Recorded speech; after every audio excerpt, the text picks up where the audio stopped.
Alright, we should be live. Check the microphone. Microphone's good. Okay, so we're back. Building more Tyvar. Yes, thank you, Chocobo. Building more Tyvar the Bellicose. We are finally at the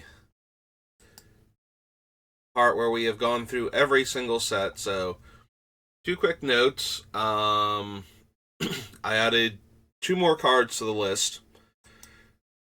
The first one is well, technically the second one. The second one was Quest for Renewal. So this is one of the quests from the original Zendikar block, specifically Worldwake, obviously. Um, every time one of your creatures becomes tapped, this gets a quest counter, and as long as there are four or more quest counters on it, you untap all of your creatures during each other player's untap step. So, since Tyvar is once per turn and all of our creatures tap for mana, well, most of our creatures tap for mana, untapping them on every other player's turn lets us add that many more counters to them by the time we get back around to our turn to actually attack or use all of that mana for the most part. So I did add that to the list. And the other one is under Lorwyn. 1,000-year elixir. So this is an artifact that lets you activate the abilities of your creatures as though they had haste, and you can spend one and tap the elixir to untap a creature. So it allows us to immediately tap our creatures for mana, which enables some of the other silly things we can do.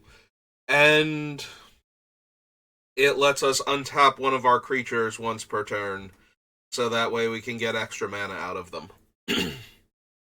So, yep, those are the two cards that I added. I have not added Enray's Forerunners or Decimator of Provinces because they are both much smaller buffs than Craterhoof Behemoth, so I have been disinclined to go grab them and put them in. If I think we need more like that, we can, but we have Kamal and Azori and Craterhoof. So that is a lot of our attacking creatures are getting huge power and toughness boosts and trample, which is all I really super care about for this build. There are also a bunch of cards when I was going through adding the text where I'm just like, we're gonna cut those. So we're starting at 186, so we need 126 cuts. And then we can figure out the land. We might be able to keep a few extra cards because so many of our creatures tap for mana, but that one's a lot dicier than some of the other. Our things are all making mana, so we don't need as many lands. Primarily because creatures die very easily in Commander. Sorry, get some water. Like, more so than any other card type in Commander, creatures just get swept away in random wraths because other creatures are problematic, or there are just enough creatures on the board that aren't the player casting the wrath. So they're just like, you know what? I am A-okay with killing all of these. Sorry. I just ate, and apparently I cannot clear my throat right now, so as is typical for me for the start of the morning stream. Yeah, I don't think we need the living plane effects. If we were going to run cards like these, I would definitely want like Massacre Worm and whatnot, where I could immediately kill all of our opponent's lands. And well, that's a fun trick and a silly one. And then all of our lands would be creatures, and we'd be able to tap them for mana and put counters on them and all of that. That would be fun. I think that's a bit much for the deck. Like, really feels like we don't need such a brutal thing going on when we're not poised to take advantage of it as much. This is more something I would do if we could, if we had white and I could put Norn in here, original Norn, because I have that combo in one of my decks where I have Kamal and Norn, and every once in a great while it works out exactly the way that sounds like it would, and when it does, that is the end of the game. That symbol, you're supposed to be a 2 to activate Spike Feeder. And we might wind up cutting Spike Feeder and Weaver. But we'll have to see. Phyrexian Arena. Seaton can stay for now, but we'll have to figure out like how many druids we have and if we even care about Seaton, because it's not like he's giving the mana abilities to our guys. It's his mana abilities to tap a druid, but that might still be good enough. There's a very high chance that anything that's not an elf and doesn't tap for mana equal to its power might not make it into this deck at this rate. With like 2 or 3 cards being exceptions that, well, not 2 or 3, like 10 cards being exceptions. Like, I could see like most of our shamans that aren't already tapping for mana and Sachi going, and most of our druids that aren't tapping for mana and Seaton going. Cordial Sage, make us to the library. Pax, Harbinger, Primal Command.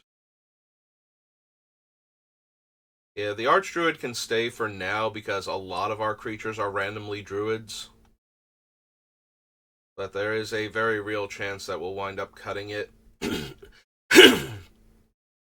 Also, I gotta be honest, Wound Reflection and the Demon, like, they're castable because we generate so much mana, but they're probably not staying.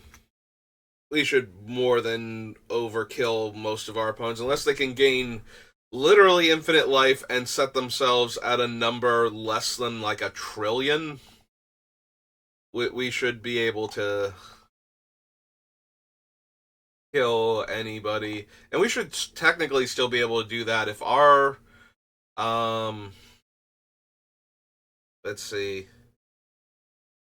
we would need creatures that tap for enough mana, the Cloudstone Curio, and Craterhoof Behemoth, and ways to untap our creatures that don't use, like, 1,000-Year Elixir wouldn't work because it's an artifact and we can't bounce that back with Curio. But yeah, I can see a setup where we are actually generating enough mana to cast Craterhoof Behemoth multiple times in a turn, and then just attack with 1 or 2 of our creatures and have that be more than enough to kill somebody who's gained an arbitrarily large amount of life. Especially if we can, like, end it with Ronus and doubling power.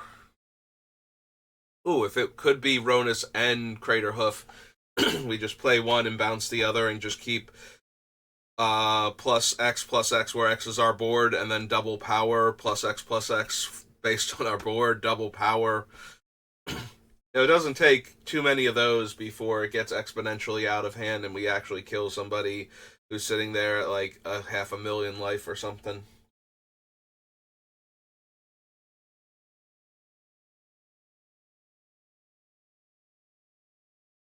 Basswood, Omnath, Quest for Renewal, Tree Speaker, Ulamog, Zuri, Necrotic Ooze. uh, oh, right. It's that thing. I saw Champion of Lamball, and my mind immediately went to the werewolves like Lambholt Pacifist, and took me a second to remember that no, that's a nice normal human on an Estrade. Craterhoof, Somberwald Sage. Things like the Somberwald Sage can probably go, but we'll leave them on the list for now until we get closer to the end. Demonic Revelation, Whisper of the Wilds. Yeah, a lot of the creatures that tap for a bunch of mana, but it's still a fixed amount, have a real danger of going because we have so many other things that tap for mana and they're not cheap enough. So there's also an argument to be made for something like Umori or like the Cloud Key or something, so we can get creatures to cost 1 mana less. So if the creatures tap for more mana than they cost to cast, that is another way we could potentially go infinite and just generate titanic amounts of mana with Cloudstone Curio, so that might be something to consider, but first let's get it down to where we're close to the right number of cards, and then we'll figure out if I want to do anything silly like that. Esquatch Recruit, no. Armorcraft Judge, Heroic Intervention, Rishkar. I'll clear my throat out eventually, in theory. Probably a few hours from now after I've already stopped streaming, gone and done some other stuff, and come back. Torment of Hailfire, Growing Rites of Itlamok. Growing Rites is probably gonna go. Cradle is fine, and Growing Rites is a few too many hoops for another Cradle. Also, we don't actually take full advantage of a Cradle the way we do something like a creature that does the same effect. Like the Dreams Druid or whatever, Circle of Dreams Druid is probably doing a better job as a Cradle imitator in our deck, and probably just doing a better job for the Cradle effect, given the interaction we have with our creatures versus lands. Casualties of War, Finale of Devastation, God Eternal Ronus, to Who Shakes the World.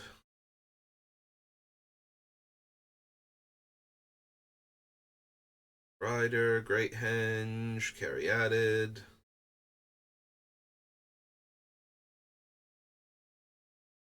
Ancient, Barrier Breach, the Ozolith, Gaia, Canopy Tactician, Tyvar, Vorinclex.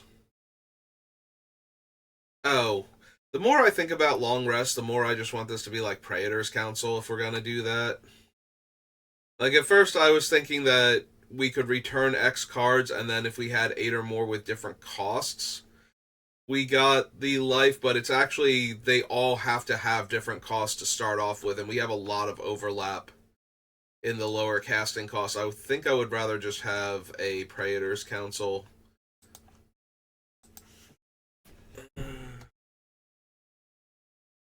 Oops.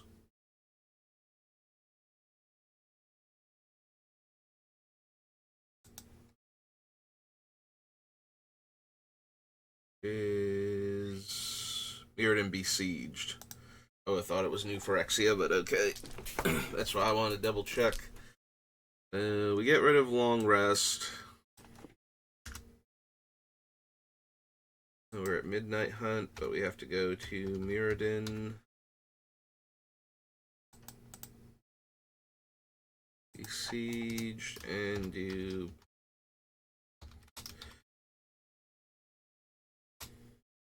Yeah, I was thinking about doing this the other day, and then I forgot to actually do it, so this is 5 and 3 green. Sorcery. So yeah, we just get all of the cards in our graveyard back to our hand, and our maximum hand size becomes infinite. That is way, way better than what we're getting from Long Rest. Hey, Morbid Opportunist can stay for now. Glorious Sunrise, yes. Jugan, yes. Kodama, yes. We're probably going to wind up cutting the Merge Keeper along with a lot of the other ones that tap for like 2 mana.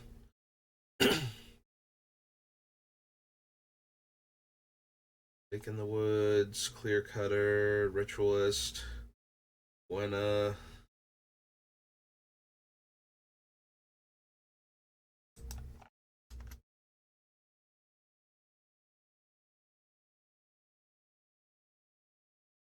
Brawler, Tommy, Ozoleth, Dharak and Goreclaw. Tribute to the wilds, to the World Tree. Actual Tyvar, Archdruid, Fauna Shaman, the Foot Boots, Yeva. Yeah, so far. Alright, Leafkin Druid is like one of the easiest ones to cut since it needs 4 creatures rather than a creature with 4 power like the other two. And 4 creatures is a lot when I don't make a ton of tokens. Because we are just asking to get Wrath at that point, and then we're losing this thing. Also, it starts off as an 0-3, so it's not even attacking very well early on. You have to tap it multiple turns. The Blightfang was a holdover from the idea that Tyvar is giving our creatures Death Touch, but we do so much damage with one swing when we have what we need that the Blightfang is kind of redundant. We can cut the Archfiend of Despair. Bramble Sovereign can stay for now, but we might wind up cutting her. Dreadlord, we'll have to see how many of our things aren't elves, and then we'll figure out if I want it or not. We also don't have enough 6+ spells. I think we'll have to see how many we have. I'll check first before I cut that, but... Wave of Vitriol. Bloodspore Thrynax has a very good chance of being cut because I don't want to eat one of my things necessarily, so it needs to get counters from other sources. But then it does let the creature start with a bunch of counters, so... With all of our other things. Yeah, we probably don't need Crystalline Crawler. Probably don't need most of the creatures like this, but that one might be the worst one on our list. Blood Tracker can stay for now because it's silly, but that feels more like the +1/+1 counters matter sub theme, whereas the counters matter because when we use the creatures that tap for mana based on their power, and Tyvar adds counters, and then we put more counters on them, all these extra counters add up quickly, letting us do things way ahead of schedule. But when it's just on our other creatures that don't have those abilities and it's just making them large, it's kind of whatever at that point for them. Um, I am so sad that the one creature from the Warhammer thing that actually lets you remove up to all of its counters to add mana all at once only gets counters when things die. Like, it doesn't have a way to naturally come in with a counter, so I can just get that pain train rolling as quickly as possible. That one's super disappointing, actually. Um, we have another overrun and a handful more counters matter cards. Okay, we can go ahead and cross all of these off the list. So 1, 2, 3, 4, 5, 6, 7. There's one below that. 8. Okay, so that's 8 cards. So 178. Alright, those were all super easy to cut out of the deck. Now let's get to some of the more nuanced ones and then eventually the harder ones.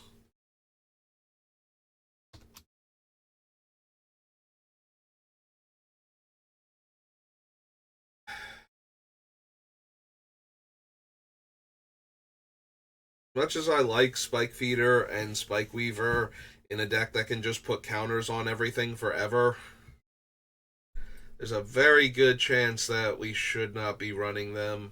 The Mindless Automaton actually seems better since we have cards that increase the number of counters and can add counters too.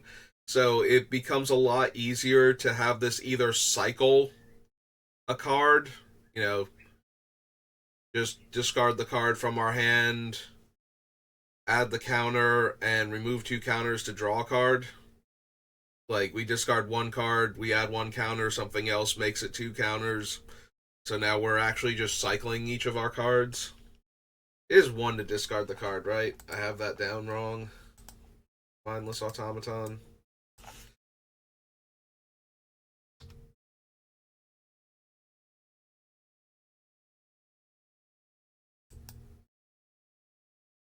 Yeah, it's 1 discard a card. I keep wanting it to be free to discard the card because you have to discard 2 of them to draw an extra card, but it's not free. It does still cycle very well. What is this? March of the Machine Commander. Okay.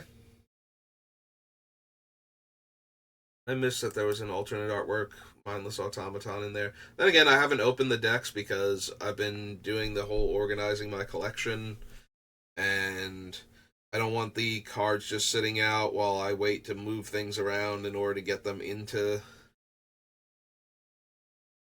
sleeves and into the next box, because that's going to be one of the last ones I do. So I haven't been updating my commander decks recently either. Anyway, enough about my bookkeeping and whatnot. Let's get back to building. But yeah, Mindless Automaton being able to go 1 cycle a card seems really good. Possibly even 1 cycle a card, get counters on him if anything else is adding counters beyond the first thing. Yawgmoth's Will, Elvish Piper, Rexine Arena. Yeah, Seaton's probably gonna go. Real quick, how many druids and how many shamans do I have?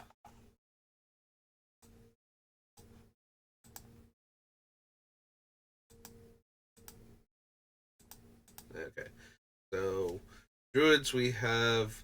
It says 39. Are any of these the word druid? Like for game text, Seaton's 1, so we're down to 38.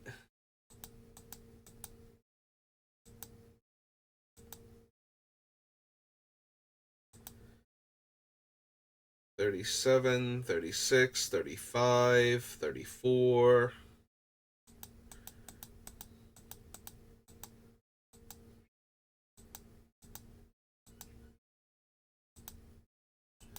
$33, $32,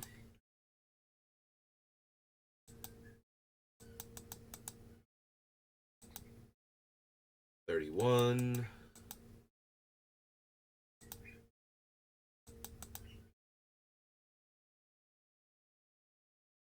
that makes them.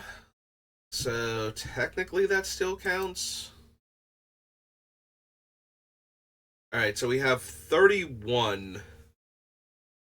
We have 30 creatures that are druids and a card that makes druids for Seaton. So he can stay for right now. Let's go down here. So that's druids. The other one is shamans.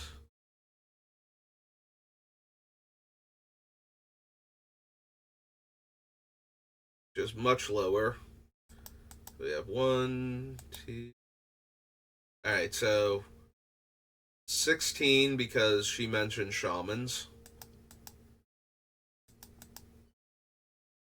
15. 14. 13.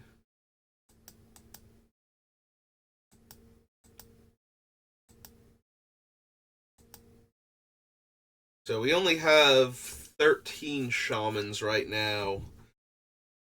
So Sachi is way more in danger of being cut than Seaton, but it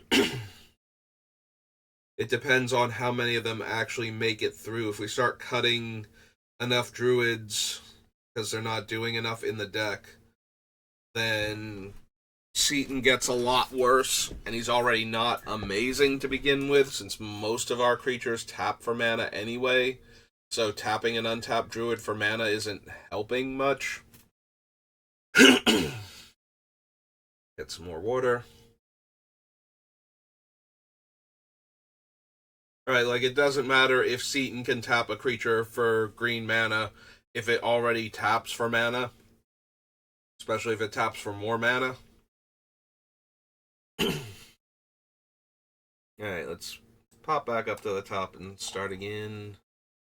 Right now, Lalamore Elves can stay. Crossroads can stay for now, but we have enough sorry, other ways to give haste to our creatures. Like, we have Tyvar, we have Elixir. As long as we're not attacking with them, Lightning Greaves does work since it costs 0 to equip. So we can move it around to our other creatures. Like, if we cast a creature and we put the Greaves on it and we tap it for mana, and we use that mana to cast another creature, we can move the Greaves onto the new creature to tap that one for mana also. So we are still getting the benefit of all of our creatures having haste with how the deck is working. So Awakening is another card I want to seriously consider cutting. Even when I put it on the list, I noted how dangerous this thing can be if all of our opponents are also getting access to all of their mana and all of their creatures every turn.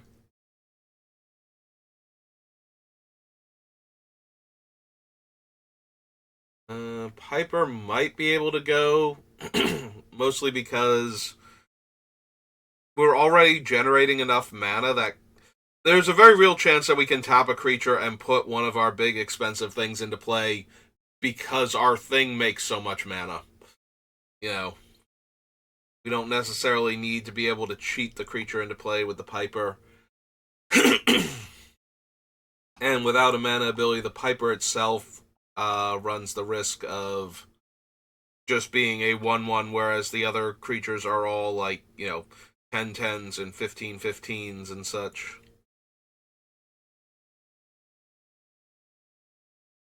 Seaborn Muse, Timberwatch Elves.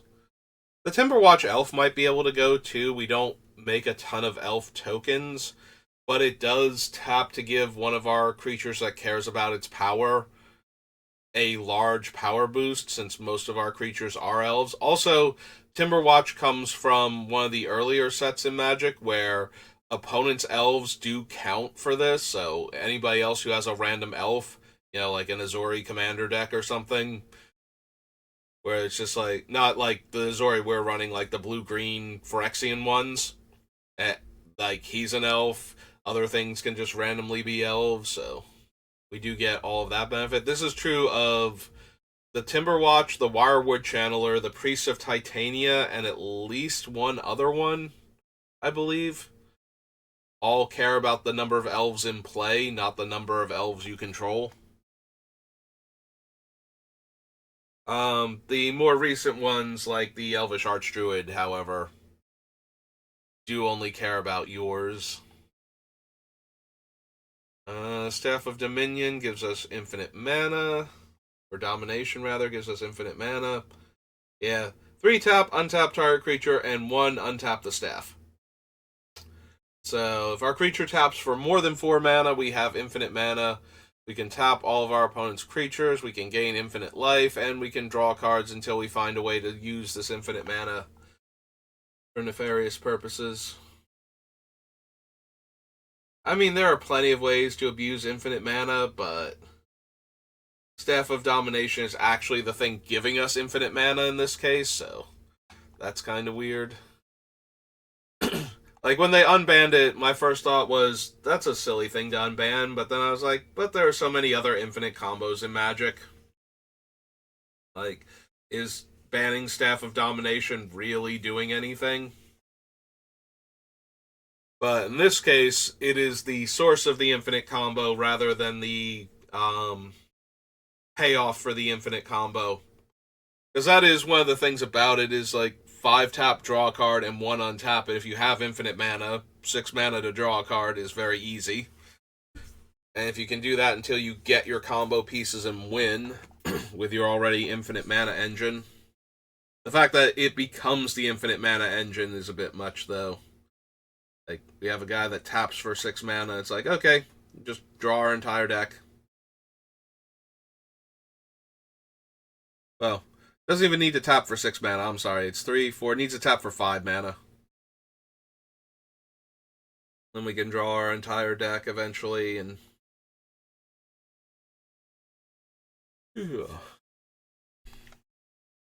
Or we can find a win from there with Infinite Mana and Craterhoof Behemoth and Ronus and Cloudstone Curio.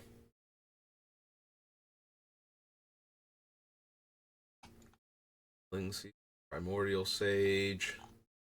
We might be able to cut the Magus of the library. It's kind of cute because it taps for mana and has the library effect to let us draw cards when we have a full hand, but... Harbinger Tutors for our better elves. Heritage Druid might be able to go. Similar to Seaton, but requires more setup. Yeah, I could see the Heritage Druid going. If we had... excuse me. If we had anything along the lines of... like the 1 mana 2/2 that untaps when you cast a green spell. If we had enough of those that were elves, or if this deck had, other colors so we could do things like Intruder Alarm or other blue cards that would untap our creatures more often. God, I cannot get this phlegm dislodged. Like, either hack it up or get it to go all the way down. Something other than hanging at the back of my throat and aggravating it every time I talk would be lovely right now.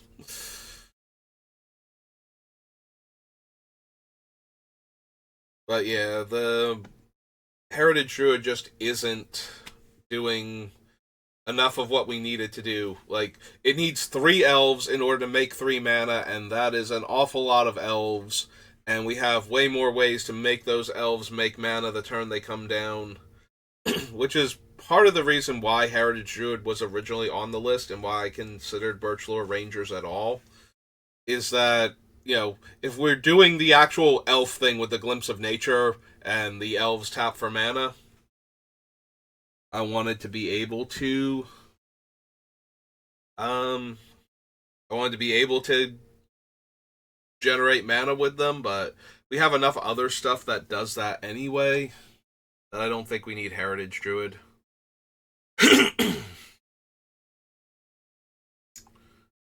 Falls, Oran Reef. Omnath might just be a cute trick. Like, we can generate so much green mana that we can just have him hold it when I'm not doing anything with it. Because we're going to have a lot of situations where we tap our creatures for mana anyway, just to get the counters on them, even if we're not planning on making mana with them at all. So, not planning on using the mana for anything. We're just going to make it and let it drain. So, Omnath would give us a way to store all of that extra mana. And then if we drew one of the X spells or something, we could just win the game because we have like 50 floating green mana at that point. But at the same time, if we're doing that, I'm pretty sure Omnath's going to get caught in the wrath that's trying to kill all of our silly little elves that are making all of this mana.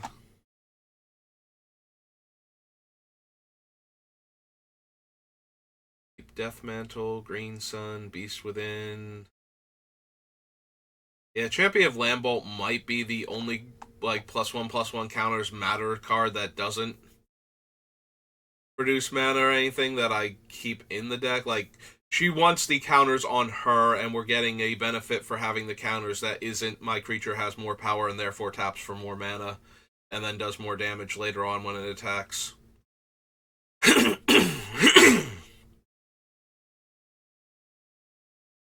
um,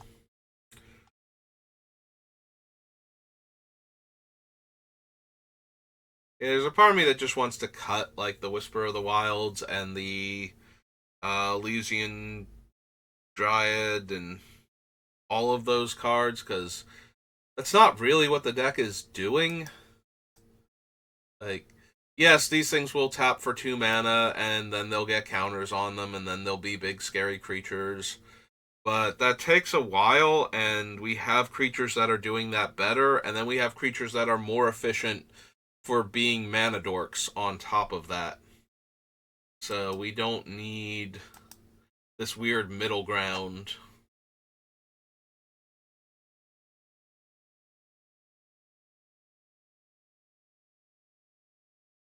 Lithite, Duskwatch Recruiter, Armorcraft Judge.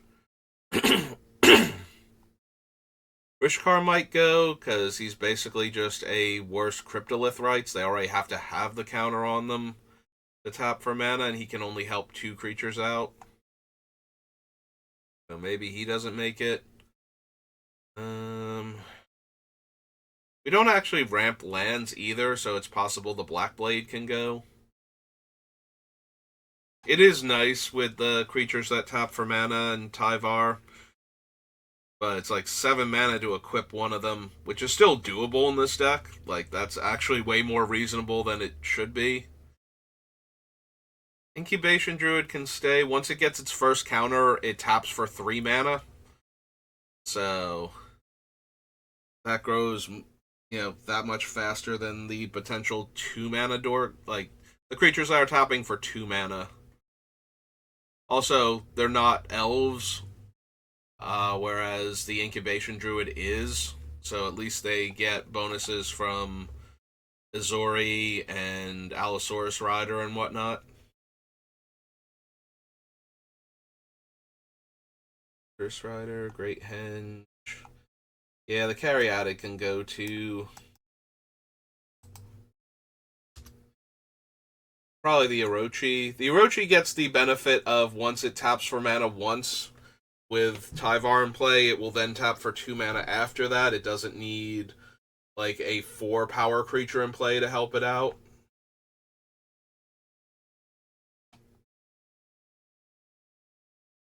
Your class, Morbid Opportunist, Glorious Sunrise, Kodama. Right now, Kodama's staying in the deck. Every time one of my creatures with it gives trample to my creatures with counters on them. So it is one of the trampling enablers, but it also lets me get lands out of my deck every time I connect with one of those creatures. Oh, there's the Loam Speaker. I glossed over it before, and I did mean to cut it, because I don't think it's particularly good in this deck. Like, it can tap for mana, it can animate one of my lands and have the land either tap for mana or attack, but I just kind of shrug at all of that at this point. Gwenda has a high chance of getting cut. Most of our creatures do not have 5+ power with which to untap her.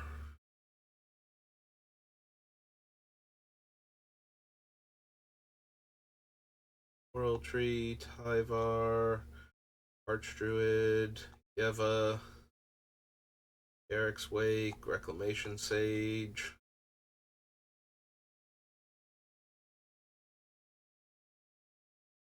Bellower is fine for right now.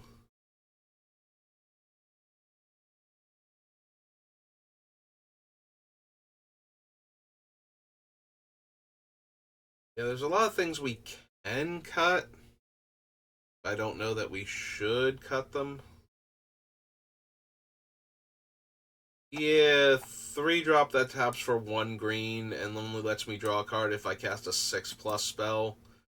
We have a bunch of 6+ spells on our list, but not enough, I think, to consistently trigger this. Like, I think we have somewhere in the neighborhood of 10, maybe 15 total, and a bunch of them are going to get cut before we're done.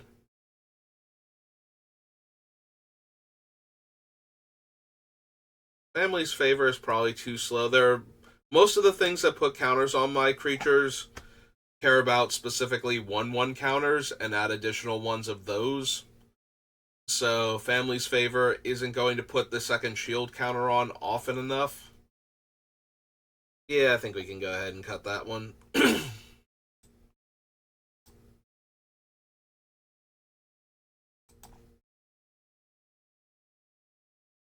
Yeah, it's a very roundabout way to get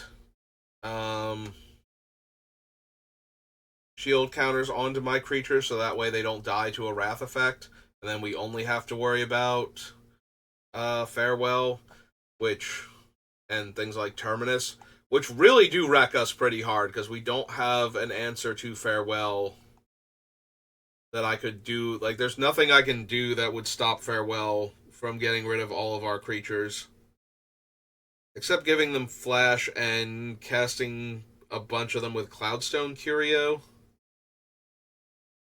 And then we could choose which ones live by bouncing all the other ones back, but that would require, like, a Lauren and some other shenanigans going on. Yeah, Lauren with Cloudstone Curio and any way to give our creatures haste is also infinite mana, isn't it? Because most of our creatures are 3 or less and tap for mana. So if they were free and we tapped them for mana and we had Cloudstone Curio out and we played another one and bounced the first one and tapped it for mana, yeah, that'd be that would be a silly thing we could do also. Alright, we're at the bottom. Pop back up.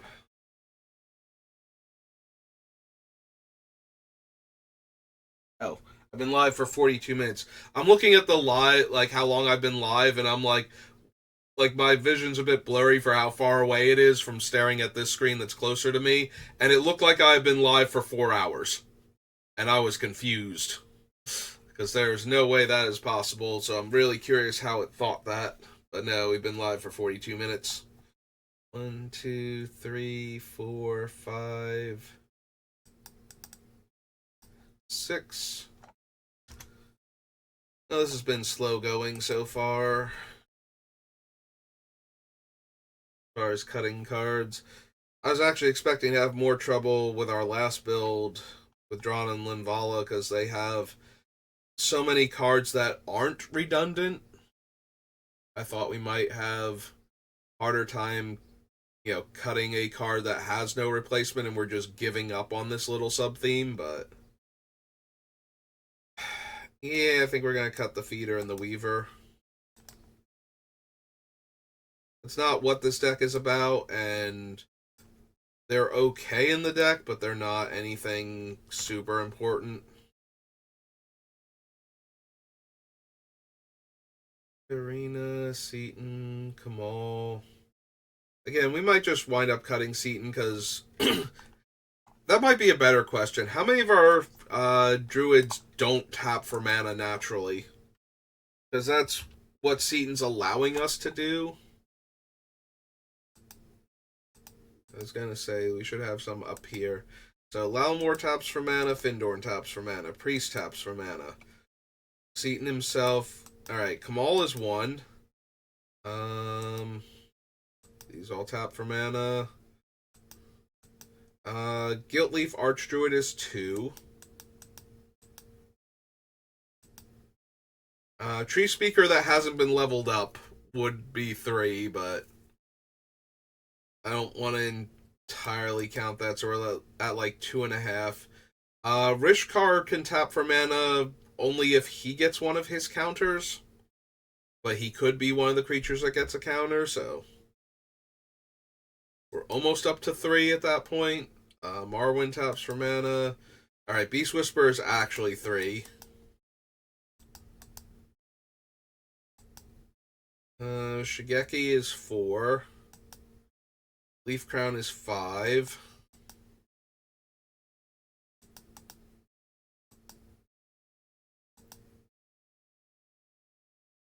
Second Kamal is 6. And that one's 7, but I don't see us tapping that one, honestly. So we have 7 creatures out of the 30. What was it, like 34, 33? I think it might be all the way down to 31. Because the word druid appears in a bunch of names, and Seaton and the Lowmore one, or the Morningtide one that can steal our opponent's land, have the word druid in them a couple of times. So, but yeah, we've got 7 that don't innately tap for mana. So, yeah, I think Seaton can go at that point. Like the Heritage Druid, he does get the benefit of, if our creatures don't have haste and we play like a cheap um, Druid, like any of the Lowmore Elf variants, we would get to draw, or yeah, if we're using other effects to draw cards and play cheap things, we would get to add mana with them immediately by tapping by letting Seaton tap them, and then Seaton would get the counters. So that's not terrible, but it's also not particularly good in this deck. Like, we have enough other stuff that's letting us do that does it better, because it affects all of our creatures and can get more mana out of the ones that can tap for more mana. So yeah, Seaton is limited to tapping them for green, a single green each time. But if the creature, taps for more than that, we can have the creature enter with counters, and then it taps for mana based on its power, and we have enough different things going. Which is one of the main reasons why I even want the Blood Spore at all, is that they can enter with counters and therefore start making more mana faster.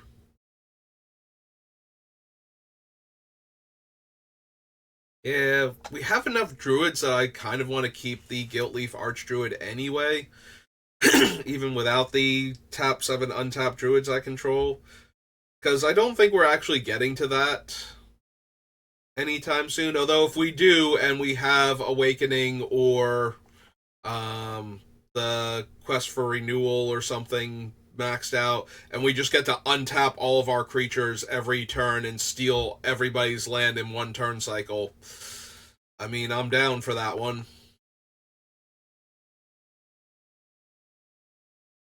Umbral Mantle goes infinite very easily. Loom Tender. Loom Tender is only going to tap for 2 mana most of the time, and occasionally 1 mana. But it also taps for green and black, as long as I have as long as I have Tyvar, any of the Tyvars. Um, yeah, we don't have a ton of black permanent spells for this deck. Black is definitely the very distant second color. Which makes me wonder if we need Phyrexian Arena as one of our card draw spells instead of leaning heavier on the green card draw that we have. Because we do have a lot of green card draw in this deck. So we might not actually need Phyrexian Arena then as one of our things. I will run the Torment and the Exsanguinate, because those are great ways to just dump infinite mana to win the game. Especially in this deck where I don't want to necessarily, like, we can do things where we keep cycling and do infinite mana and eventually find Craterhoof and Cloudstone Curio and then just pop off like that, but that is not the main way we are doing it.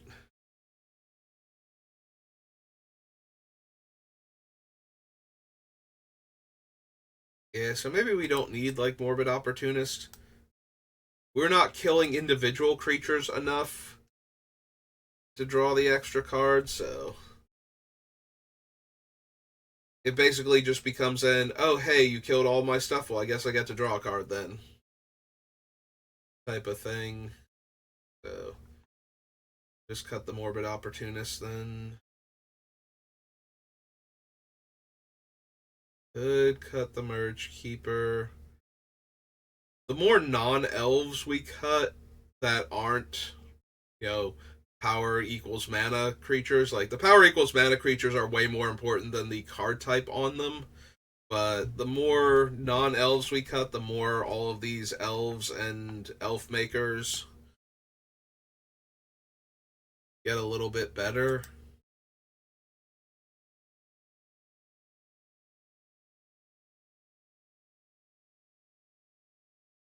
Yeah, I'm seriously considering cutting the Merge Keeper. We also might cut the Deathbloom Ritualist. It costs 5 mana, and that is quite a bit.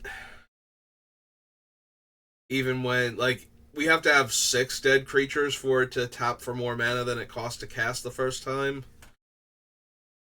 And if it's just tapping for like 3 mana or something, like that's okay. That makes it a 6/8 and so on in that manner. Keeps growing till it's an X plus 2, which is fine, but the benefit of it is the potential for it to tap for like, 6, 7, 8, 10 mana in like the late game when a bunch of my creatures have died. So, yeah, we probably don't need Deathbloom Ritualist. We also probably don't need the Merge Keeper.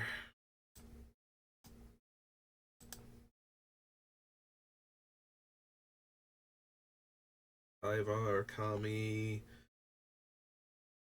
Yeah, Shattered Spire can stay for now. Oh no, not Shattered Spire. The original Ozolith. I'm sorry, I'm thinking of the original Ozolith, but that is the Shattered Spire. Shattered Spire is definitely staying. I think the Ozolith itself stays too for right now.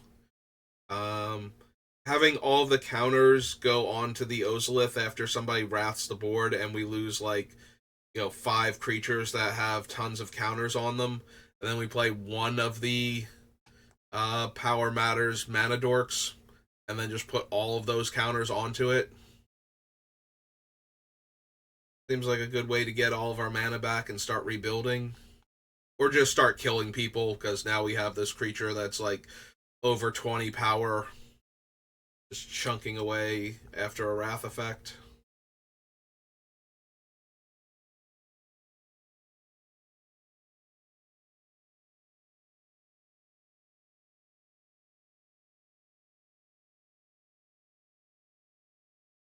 Witness, Dreadlord. Also, the more elves we have, the better the Dreadlord gets, because it's not killing as many of our things. Because encoring the Dreadlord and attacking like 3 different people, that's -9, -9, and we've got 2 Eldrazi Titans that live through that aren't elves. Like the rest of our elf or rest of our non-elf creatures just kind of die to that immediately. Also, it would make Herald's Horn better.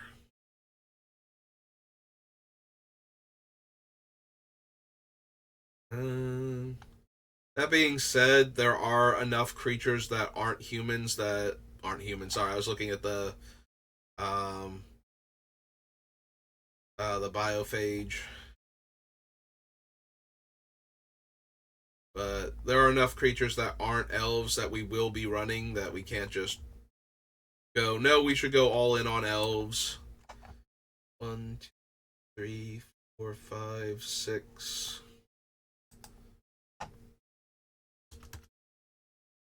66. Alright, we're coming up on the hour mark, so I'm going to call it here. I've got a bunch of stuff to do for a few hours. I'll be back on later this afternoon, do some more stuff, but That's going to have to do it for me for now. So thank you for watching, and I will see you next time. Have a good rest of your day.